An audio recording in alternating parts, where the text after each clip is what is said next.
I stood in the doorway of my barn, hand resting on an old, worn-out shovel, as the roar of an engine shattered the stillness of the countryside. The sound was something between a wild roar and a grinder chewing gravel. This wasn't the first time I'd heard it. No, it was the third time that week. Two women were speeding across my farm, tires kicking up dust in thick, rolling clouds.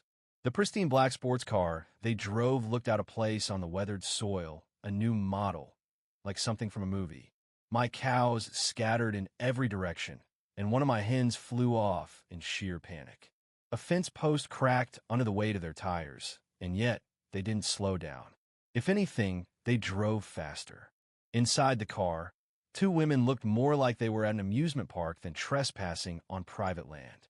One was loud, blonde, and carefree, her head hanging out the passenger side window, laughing as if she owned the world. The other, behind the wheel, had large sunglasses obscuring half her face. She chewed gum like it was her job, with a blatant confidence that only the entitled could muster. They were twins, Sophie and Lisa. You'd think that if entitlement had a physical form, it would look and sound like them. I met them a month earlier. It was a quiet Sunday morning, and I was repairing a stretch of old fencing behind the barn when the rumbling bass of an engine reached my ears. Long before I could see the vehicle, I felt it. And then, over the hill, there it was, a gleaming, expensive car, roaring like it owned the land. I flagged them down, raising both arms. Sophie nearly hit a goat in the process. Lost, or just ignorant? I asked as I walked toward the driver's side. Lisa, smirking, responded without a hint of concern. Nope, just cutting across to the highway. GPS told us to go this way. This is private property, I replied, pointing at the sign they'd clearly ignored. You're trespassing. Sophie, dressed in an outfit that barely covered her midriff, snapped a photo of me.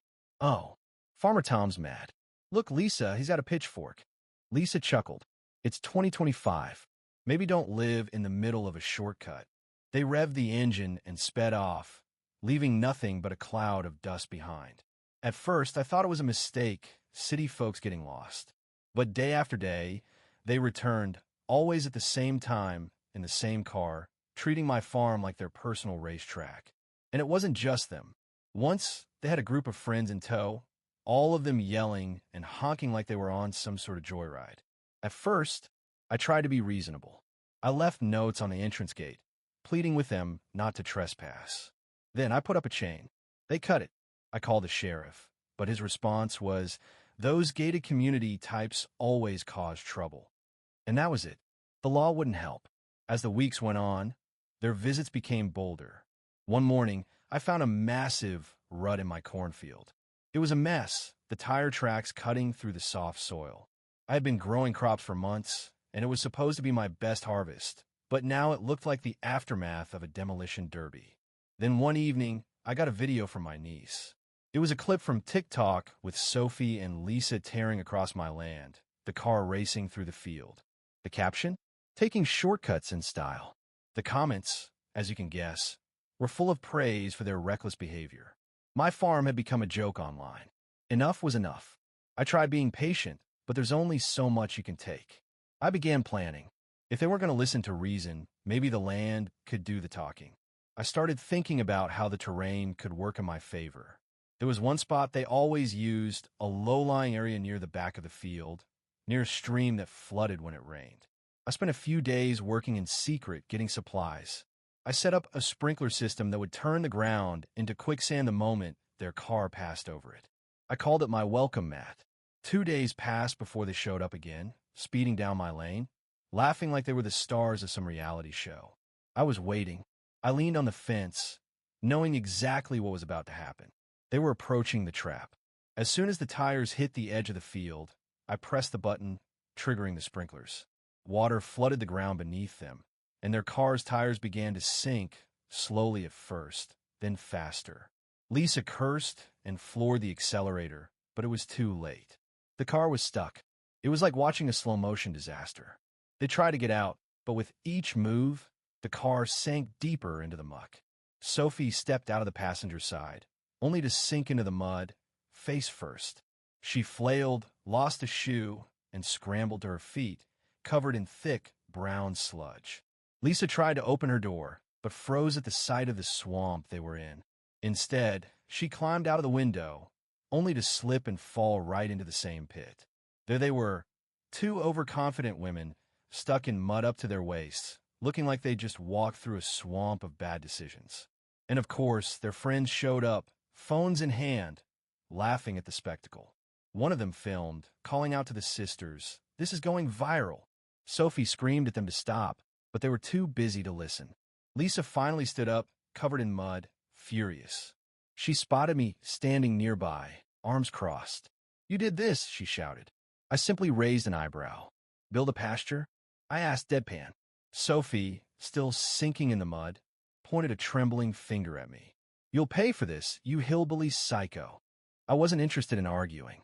Instead, I calmly pulled out my phone. "Well, Deputy Evans, if you're watching this, here's your footage of trespassing, destruction of property, and verbal threats." Sophie lunged at me, but she slipped again, falling into the muck with a sickening thud. A tow truck rolled up shortly after. I'd called them earlier, and the driver leaned out of the window, coffee in hand.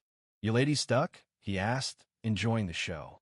Sophie, now covered in grime, tried to look dignified. "Get this car out of here now." The driver just shrugged, not without a waiver. "You know, this terrain's a liability. You sure your insurance covers off-roading?" Lisa looked like she might explode, but the reality of the situation was clear. The car wasn't going anywhere. The tow driver got to work, and I strolled back to the barn, feeling oddly content. As the Lamborghini was towed away, now a monument to poor judgment, I knew this wouldn't be the last I'd hear of it. The video spread like wildfire. Within hours, it was everywhere: TikTok, Facebook, even local news. By the end of the week, I had more followers on my farm page than I could count. People were calling me a legend. 2 days later, the twins filed a lawsuit, accusing me of intentional property damage and emotional distress. They had no case. They had been trespassing, causing damage, and their own friend had posted the video. It was laughable. My lawyer, Vic, laughed for a solid 5 minutes. "Let them sue," he said. "We'll counter." And so we did. The lawsuit was dropped in the end, and I didn't have to lift a finger. As for the sisters, well, the Lamborghini never came back to my property. I saw them months later at the grocery store, unrecognizable without their designer clothes and makeup. They looked different, humble even. I smiled at them as I passed, giving a nod. They turned away, pretending not to see me. Some stories don't need sequels, but I still keep that sprinkler system buried, just in case. You never know when people need a reminder.